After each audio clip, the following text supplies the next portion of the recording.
Hi. So hopefully it'll work this time. Yesterday my laptop blew up when we plugged it into the AV system, so thank you to Adam for lending me yours. Hi everyone, I'm Richard Terry. I'm a Django developer at Lincoln Loop. And I'd like to thank them for supporting my side project, NanoDjango, which gives you full Django in a single file. So one of the reasons that people like Flask and Fast API is because they're super easy to get started with. You just open up a text file, write a function, and it just works. But if you try to do the same thing with Django, you have a few more steps. And you end up with something like this. So although this structure really helps as your project grows, if it's your first time, it can be a bit confusing. And even if it's your 100th time, it can be a bit of a faff if you just want to do a quick experiment. So I thought, let's address that and stuff everything into a single file. Now, over the years, a lot of people have done Django in a single file. It's usually a subset of Django. Most people implement views and routing and sensibly stop there. But that means you lose Django's batteries, which is why I'm writing NanoDjango. So to get started, you can pip install NanoDjango. And the first thing we'll do is re-implement Flask's hello world. So first, import and instantiate the Django object. And then you can define a function which returns the content. You register it as a view with the app.root decorator, and we've got Flask's hello world. So to run it in development mode, using run server, you can run Django run. Or if you want to deploy it, you can use NanoDjango serve DjangoCon. And that will use Unicorn behind the scenes. So that's Flask. What about Fast API? Well, NanoDjango has built-in API support using Django Ninja. You can register an API view with app.api.get or .post. And now we've got Fast API's hello world. Behind the scenes, as I say, this is using Django Ninja, which gives you all the nice things that you need, like Swagger docs and schemas using Pydantic. And just like Fast API in Flask, we can also run asynchronously. Just add async to the view definition. And NanoDjango run and serve will use Unicorn instead. So now we're at the same level as Flask and Fast API. What about Django's batteries? Well, let's create a model. So here we've got a simple model that creates, it logs the time that instances are created. And we can use it in our views. So you can read, write, everything you do in a normal project. And when you run it, it's going to go away and create a set of migrations for our models. It creates a database and applies them, creates a super user if we don't already have one, and then runs run server or Unicorn depending on your views. And we've got fully working models. But there are more batteries, so we can add the admin site with an app.admin decorator. You can pass in extra arguments to customize the model admin, and when you run the scripts, you'll then have an admin site. But it gets even better with PEP723, because we can specify NanoDjango as a dependency at the top, call app.run at the bottom, and now we've got a fully functional, self-contained Django site, which can run with nothing more than UV or pipx. So at this point, we've got a really powerful tool, and I've been finding it very useful for sort of experimenting, prototyping, sharing working examples with other people by email, even deploying a simple app or two. But the problem is now that by having everything in a single file, we've lost one of the things that makes Django so good, and that's the project structure. And as our project grows, that's going to become a problem. NanoDjango can help with this. It has a convert command, which will take your single file, go in and automatically refactor it in a fully structured Django project that doesn't use NanoDjango at all, with all your models, views, admin, APIs, everything automatically put in the right places. So NanoDjango gives you the full power of Django in a single file, helps you build simple things quickly without holding you back as your project grows. So please do give it a try, and come find me at the Lincoln Loop booth outside if you have any ideas for how we can improve it. Thank you very much. All right, so my name is Adam Fast, and I work for a company called jbs.dev. Thanks to them for paying me to be here for many years and serve the community through some of my roles. So I am the treasurer and a board of directors member for the DEFNA, or the Django Events Foundation North America. We're a group of 9 board members who basically act as a legal entity to shield the DSF from financial harm if an event goes badly. And so we operate this conference for the benefit of the community. We're an IRS 501c3 as well, and we're kind of in the similar financial size as the DSF themselves, except we sort of pay hotels and venues rather than fellows. But it's still a value. So the thing that people always ask is, I would like to see DjangoCon in my city. So we have some 2025 proposals, and we've been for-looping over them, not finding quite the right mix, largely on affordability. And we're always constantly looking at future years. So even if you can't necessarily submit for a 2025, think about 2026, 2027, 2028. We would love to be moving there. We try very hard to control the costs, to keep ticket prices low so people can attend, while also having a very, great conference experience for everybody. So what we need is a local Django community willing to help. We've had that in a lot of our cities that have been the best. Here's the organizing committee that submitted the proposal for Durham a number of years ago. They do a lot of the local research. They develop the proposal, give us kind of the business case for why their city should be used. Often they will go to the venue. Peter was here several times, even a year before we ever came to the conference, to just get a lay of, how's the halls laid out? How would we do this? Will this work? Give us restaurant and local recommendations. Childcare, we have recommendations for that because we do pay for that for attendees if they need it to be able to attend. Local logistics, everything from running to Walmart for things that got forgotten. And we like to be in racially diverse areas. We're not at the scale where we can pay to fly people to a city to scope it out for us. Some larger organizations can do that. We don't do it. And so it helps to have that local team. Venue-wise, we need to be able to seat 300 to 500 people in classroom style. Is kind of what the industry calls this. We need catering for gluten-free, vegetarian, vegan, kosher, and halal. And we need that to be handled with professionalism and very well. We need Wi-Fi usually capable of 1,000 people because PIP and Docker images are brutal. And people are doing, they're experimenting, which is fine. That's why we're here. It needs to be reasonably close to an international airport. More direct flights are the better, and affordable as well. If you look at the Durham proposal, which I have a link for, they also kind of suggested, hey, here's the number of direct flights we have. Here's some average prices, and that's very helpful for us as a board as we look at where are we going. We need hotels, ideally connected to the conference venue, but it doesn't have to be, sometimes it's a hallway like what we have here. We need a Sprint venue. Sometimes that is the same as our conference venue. Sometimes it is different. Thank you, Cactus Group. That saves us a lot of money and keeps ticket prices down by being able to host somewhere that is Django connected while still being able to have the sprints and foster that innovation. And we need a Django Girls venue. Thank you again, Cactus Group. They hosted that. There was a Django Girls meetup on Saturday before we started this, and that's kind of been a trend. We always do Django Girls and infuse new people. We need audiovisual.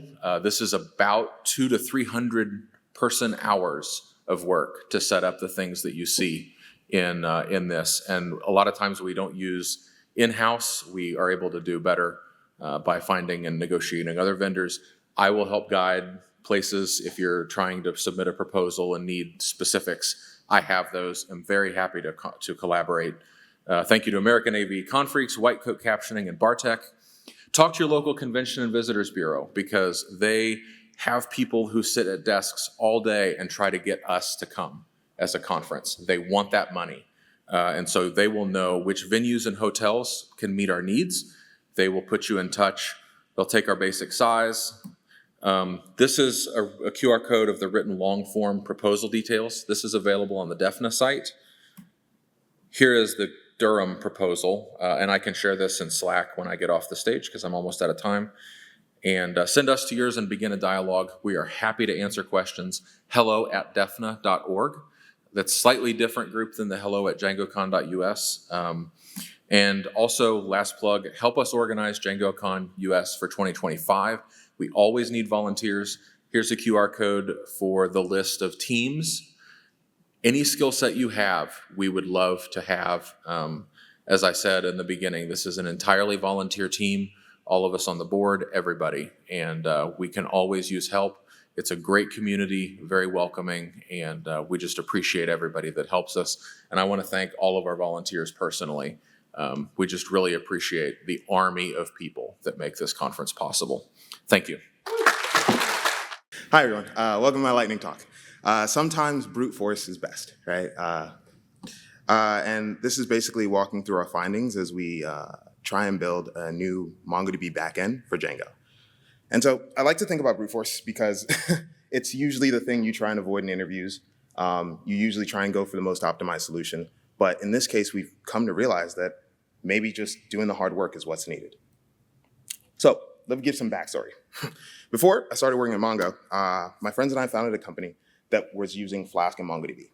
This started out as a really small app. That was the motivation behind using Flask, behind using MongoDB, really quick startup costs. As it grew, we actually really wanted to switch to Django because we didn't want to deal with the admin, we didn't want to deal with login, none of that, right? But unfortunately, we were too tied into the minutia of MongoDB to do the work. So it felt like too much work for too little time. However, that stuck with me. And so about a year ago, I got hired, right? I found myself at MongoDB, and they asked me to just continue working on the thing I like to do, NoSQL databases. For about a year, I really started getting my feet wet as an open source developer, and that's when they started hitting me with the Django pitch. So what's the Django pitch? So we had noticed that on the 2023 Django developer survey that Django developers decided using MongoDB. As a person who had tried to use MongoDB, I understood how significant this was. There's not really a tool that lets you truly and fully integrate in a way that makes sense, so people must have really wanted it. And there have been several attempts to make this work in the past that didn't necessarily align with what MongoDB had wanted to use or how MongoDB envisioned it being used. Django, MongoDB Engine, PyModem, to just name a few. And more importantly, this just felt personal. I wanted this to work. So what happened? We got to work. We felt it best to make a net new library because libraries like Django MongoDB Engine hadn't been updated since 2015, and we're using Django 1.6. As we all know, we're on Django 5. And MongoDB is on server version 8, and this was using like server version 3.4. So without further ado, I'll give you the demo before I explain more things. All right, so bear with me. So this is part 1, and I'm going to run it at 2 times speed. So what I'm going to show is basically me doing the first thing, creating the super user. This previously wasn't something you'd be able to do, but I was able to quickly create a super user, name it Jib, there we go, log in, already in the admin page, able to see myself, able to make sure that everything works. So moving from there, I just wanted to validate that I could even access my models. So went ahead, tried to make a model, tried to save it, failed, made some edits, found out time zone wasn't defined. So, because of that, so I had to chop the video a little bit. There we go, time zone. And right then, there was question, all in MongoDB database, right? And so in a second, I'm about to show, again, it pops up on the admin dash. And so the last piece was just confirming that this actually is all existing and being managed in MongoDB. And that's what that last part of the video is. So, and so there it is. The question is in the Mongo database. And so finally, I wanted to do the last thing, which is just try and query. So again, I was able to query. I was able to upload data, make an admin dashboard, query the information, look at the information, and do all that in a NoSQL architecture. Something that usually people say you can't do, because usually people pigeonhole Django to being SQL. Well, in reality, what I've come to find by being here, yes. And in reality, what I come to find by being here is that we can actually make this work. And so how does it work? Brute force, right? So we just thought, what if we just move the SQL and just put what we want in the callback functions? And that's exactly what's going on. So we, after deep diving, researching, and understanding, we realized that the Django's query tree has basically this exposed as SQL method. And we found by attaching or overriding our own and calling it an as MQL method to each class in the tree, we'd be able to create a Mongo query basically from the ground up, matching the same syntaxes, using the same query sets, and existing in the same ecosystem that all these other backends do. We found out, however, this takes time. We have to go through every Django operation and make an equivalent Mongo query.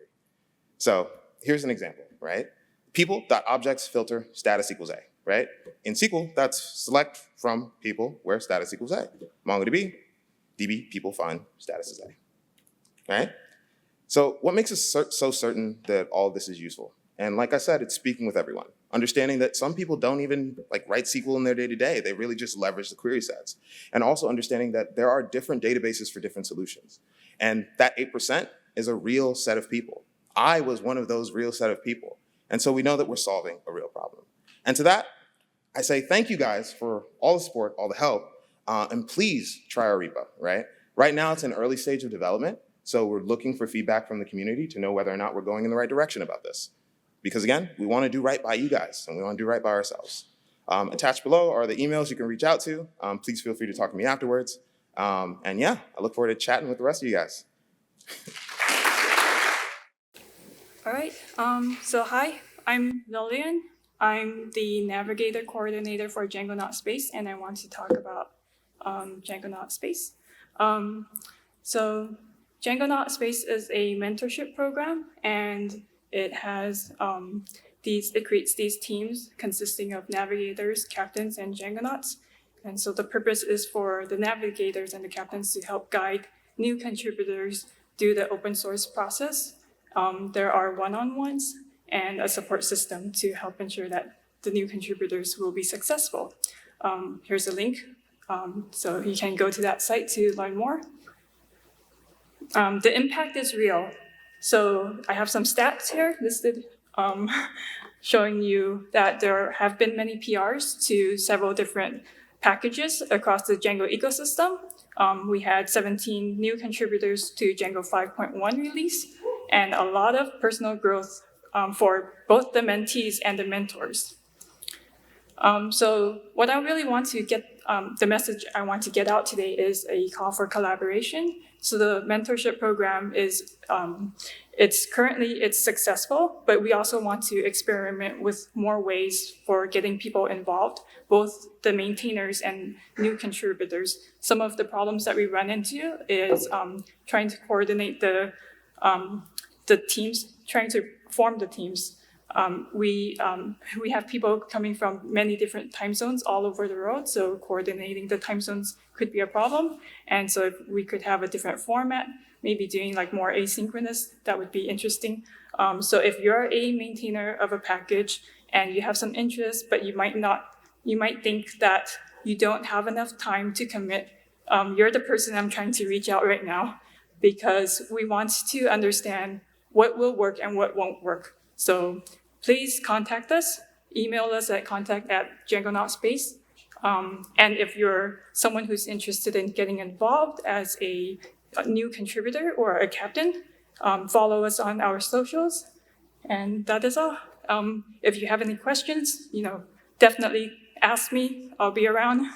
I'm happy to share with you my personal experience with this program and also to come up with new ideas for making it better.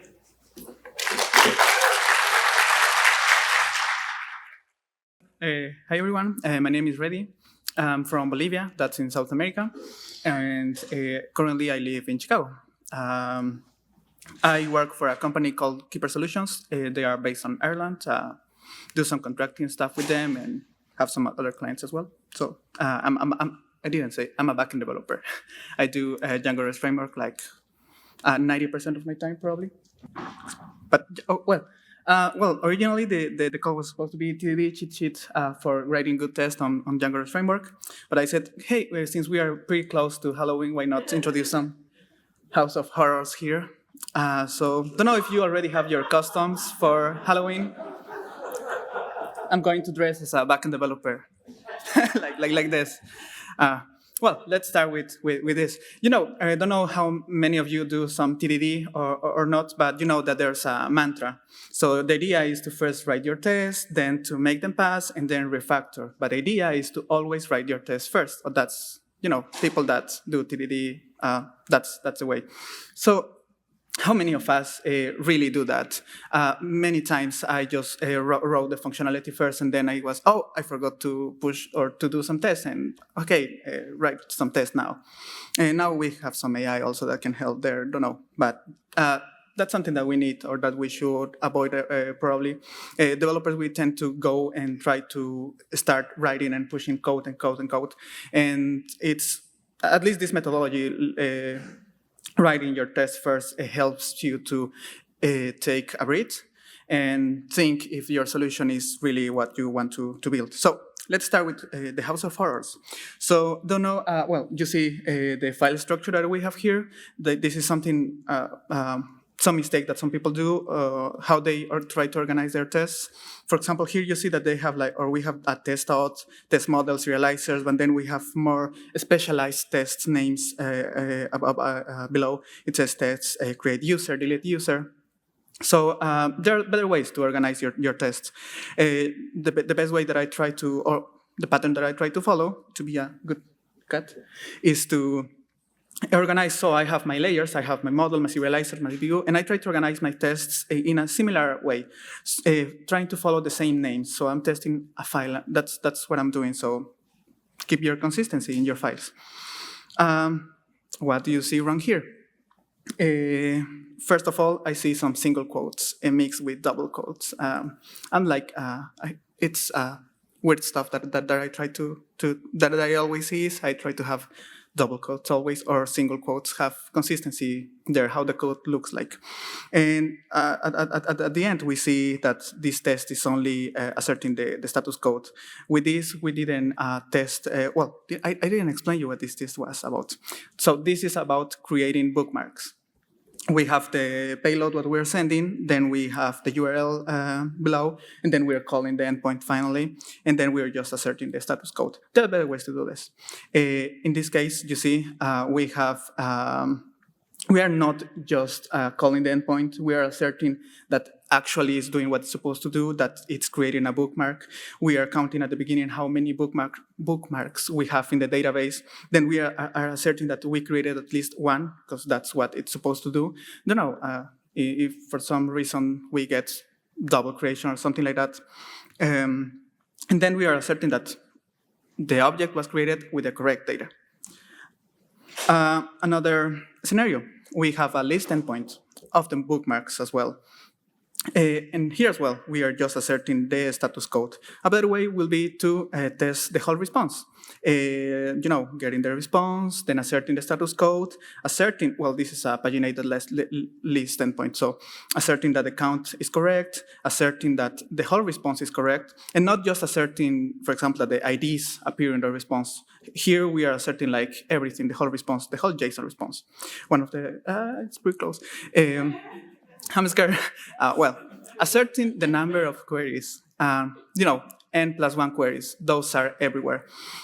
So one way to make sure that your tests are consistently, checking the behavior of your application and you are pushing optimum code is to always have this, this is what I try to do always, asserting the number of queries. And something good when you use PyTest to run this, it will show you all the queries that you made, so you don't need any extra tool. We don't have the Django toolbar on backend, if you are only doing backend, so this helps you a lot.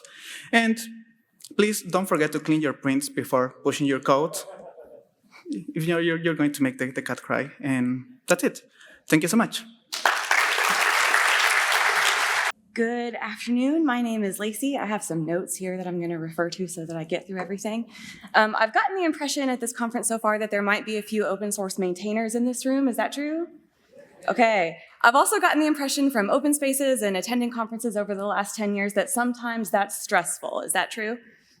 Yeah. Once in a while, life gets in the way. You can't make the updates that you need to. You have pull requests that aren't being merged, issues that people are raising that you can't get to. and you just get behind and you need a little bit of backup. Or there's an open source project that you really want to use, but it's unmaintained and it needs a little bit of TLC. It would be really great if someone could give that project the TLC that it needs. That's where Django Commons comes in. Django Commons is a new organization that is aiming to be that buffer between the open source project and the contributors to help you as the maintainer maintain your project in the way that you need to. As Mario said this morning, the most important thing about any community is that it is indeed a community. So Django Commons is first and foremost a community of individuals who just want to help. The second thing that Django Commons is a GitHub organization. So if you join Django Commons, if your project joins Django Commons, that means that your project comes under the umbrella of our GitHub organization so that we can have some of those administrator rights that will help you maintain that project whenever you can't maintain it yourself. The reason that we exist is because it's a major risk to the community for projects, especially popular projects, to have a single point of failure. So we want to help you spread those responsibilities for whenever life gets in the way and you can't do the things that you need to do. We also want to provide a safe and trusted way to give that support. So you can see exactly who is on our administrator team. You can see the other teams that we have. We have a code of conduct team, we have a security team, so we're ready to provide you that little bit of infrastructure that you need that you don't currently have. We do have a couple of projects that are already under our umbrella. Django FSM2 and Django Task Scheduler have already joined us. Django Debug Toolbar is on the way. And then if you're interested in joining us as an individual who just wants to be part of the team that's helping, or if you want to bring your project under our umbrella, the way to do that is to go to our membership repo and open up an issue, and we will help you through the rest. We do have a few package requirements, like having a code of conduct, things like that, but we will help you do the setup that you need to get your project to be part of us. 4 of our admin team are here this week. If you're in this room, will you raise your hand? Yeah, all right. So if you want to chat about this, if this sounds interesting to you, then please seek us out. We would love to talk with you more. We were at the open space earlier today, and we would love to hear about what you need. What are the things that you feel like you need to support your project? We do have some lofty goals also. Right now, we're focused on these kind of smaller detail things, but we would really love to help you recruit new contributors, get those contributors onboarded so that they can become a consistent help for your project. We would also like to pursue funding to help offset some of your costs, or maybe do some of the, the kind of grants that that Jacob was talking about in his talk earlier. So, like I said, if this sounds compelling to you or interesting, definitely come and chat with us. Thank you.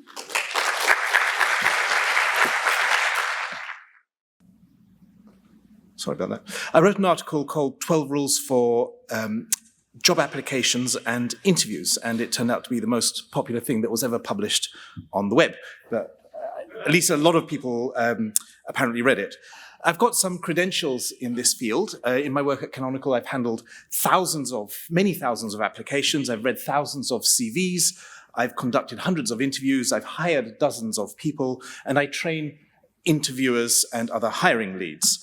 And I see many potentially excellent candidates who should do well, but don't. And they go wrong in their interviews or their CVs, their resumes don't do them justice. They don't understand expectations. They are not prepared for the experience. They don't understand what the employers need from them in the process. And I see the same mistakes over and over again.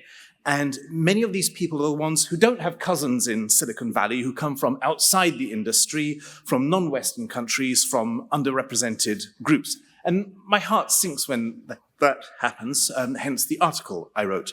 So I don't have time for all the 12 rules, so I'll just give you 4 here for a taste, but you can find it via that QR code, which I'll show again in a few moments.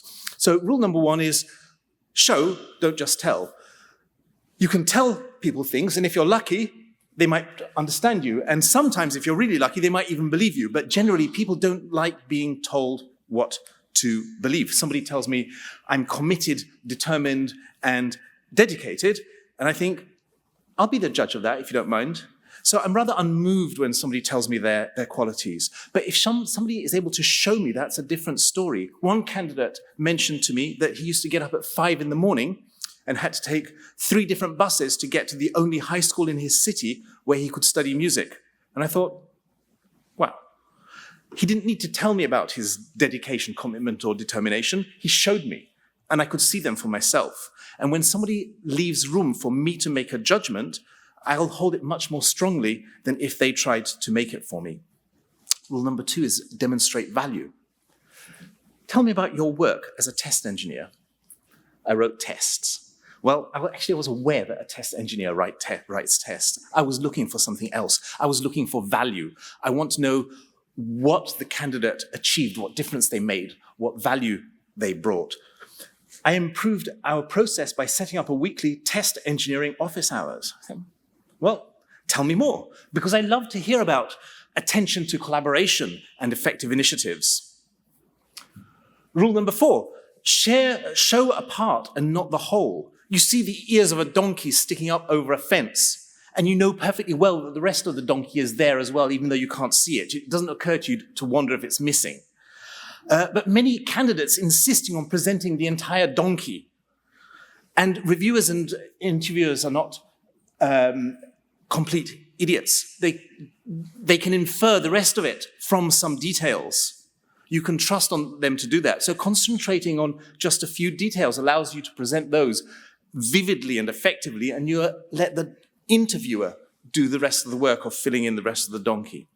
And rule number 12 is be a human being, because across the industry, hiring pipelines are being filled with astounding quantities of AI-generated rubbish. So these are 3 examples of something I've seen literally hundreds of times in job applications. They're ChatGPT's answers to the question, briefly say what you enjoy about technical communication and writing.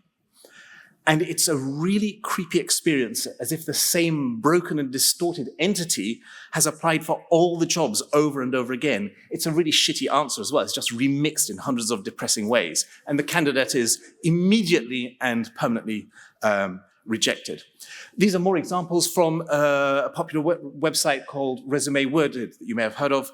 It ingests a job description and then effectively encourages users to make up fake CVs with bogus, over-quantified claims. And this garbage is inauthentic and unbelievable.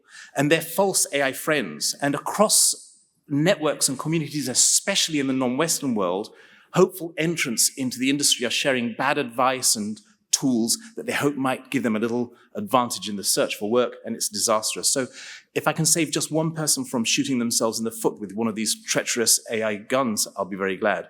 And if any of the advice in the article turns out to be useful to you, let me know. I'd be really happy if you read it and tell me your thoughts.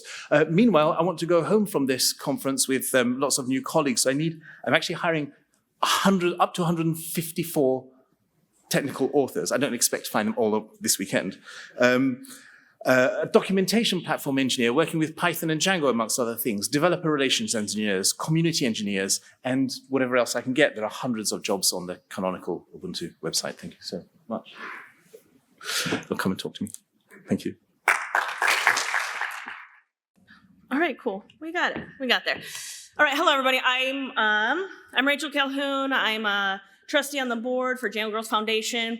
I think most of you know what Django Girls is, but for those of you who might not, it's a international nonprofit organization that creates and maintains resources and materials for organizers in other cities and countries around the world to create workshops for introducing Django to women and non-binary folks.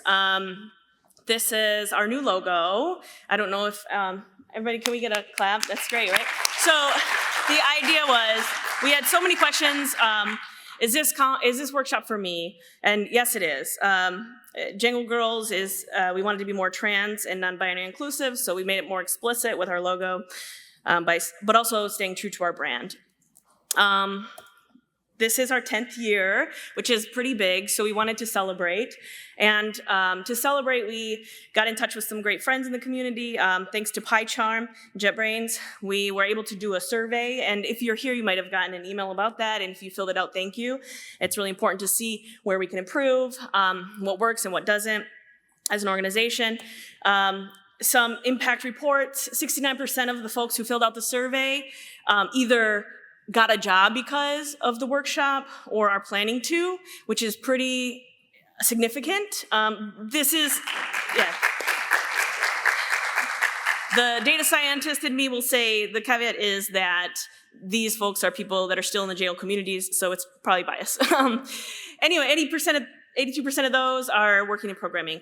The other cool finding was the impact of the workshop was some of the highest things that they said was, I had fun, I was inspired by other women in tech, I made new friends, I networked. And that's great that a programming workshop can do that. And that's the point, is to make it fun and keep going. The next, great. So I don't know if you can see my awesome shirt. All right, so to celebrate the 10 years, we have a shop and we have some of our old designs with some of the new fresh ones as well, so check it out. And if you'd like a shirt today, I'll tell you how you might be able to take one home.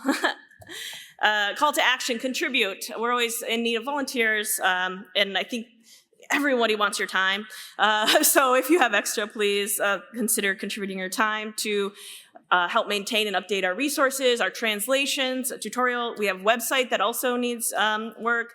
Or if you're a community organizer, you want to organize a workshop or coach at one, that's also a great way. And money.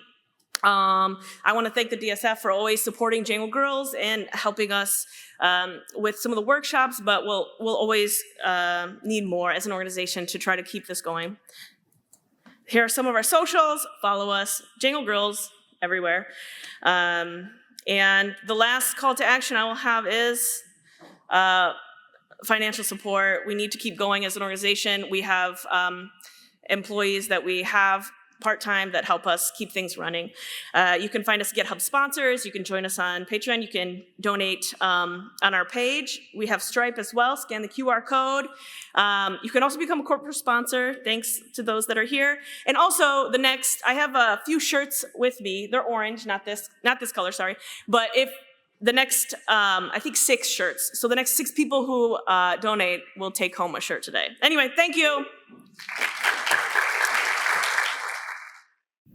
All right, hello everyone, it's me again. In 2023, something freaking fantastic happened. That was DjangoCon Africa.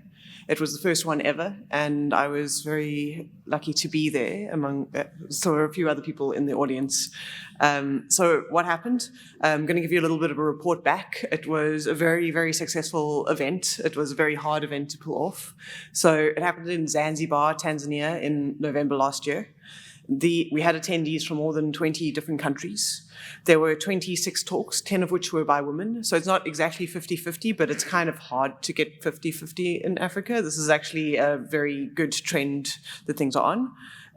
We had a lot of students in attendance, many of which were women. So that was by design. So DjangoCon Africa was also a DjangoCon for Africa, and interfacing with the universities, like lots of universities, was part of the game we were playing. It was taken quite seriously by Zanzibar in general, so there were a bunch of government officials that showed up and senior university officials. There are universities there that teach Python now, which is really cool. And it wasn't just because of this event, like the Tanzanian PyCon community is freaking fantastic. But it was taken quite seriously, which is lovely. We formatted things quite differently to how things are formatted here. So instead of having sprints at the ends, we had workshops and collaboration space at the end, and more than 2/3 of the people who attended went to those. So that was really, really cool. There was such a massive emphasis on community and belonging and interaction. It blew my mind. And even beyond that, on the topic of showing and not telling, people were really, really dedicated to coming. There were a bunch of people who spent something like 3 days on a bus through Africa in order to get to the event, and then 3 days on a bus through Africa in order to get home. And that is not nice. But they did it. They were on the bus longer than they were at the conference, and they were freaking happy to be there. So a picture is worth 1,000 words. I've got about 1,000 pictures. So there's a lot of cool pictures. Look at the vibe, look at the setup, but also pay attention to seeing a few faces that you recognize. The Django Africa community is part of this community. There is overlap. We're on different continents, but we've got a lot of reasons to support each other, and it was a vibe. So And look at that. So while I'm going through this, I think there are probably people in this room that were involved that would be very, very happy for you to go to them and ask them questions about their experience and questions about what's happening next. Can those people, if there is anybody in the room who's happy to be the recipient of questions, can you raise your hand or stand up? Okay, we got Daniela, we got you at the back. Awesome. There's some people also outside, but yeah. So it was a great experience. Some proper nerd stars showed up. Yes, that concludes the pictures. So this was hard to put together. It was especially difficult because of funding, the F word that everybody is using today. So it would have been impossible without funding, and it was hard to get funding. So I just want to make a point of highlighting a couple of people who did well with us. Like, there are folks out there that helped out with funding the last DjangoCon, and those people, if they're huggers, they deserve hugs. Go hug these people. So Lincoln Loop, for example, Turok, there was Revsis, so we had a lot of support. In the end, it was quite a battle to get that support. We had a lot of local partners who helped out as well. So we had the State University of Zanzibar who gave us access to their location. So we had a free place to run the conference. And overall, it was a fantastic success. And what's cool is that we're doing another one. And that's happening next year in Arusha, 11th to 16th of August. I'm going to be there. I think, hope I can see some of you there as well. That's it. Thank you.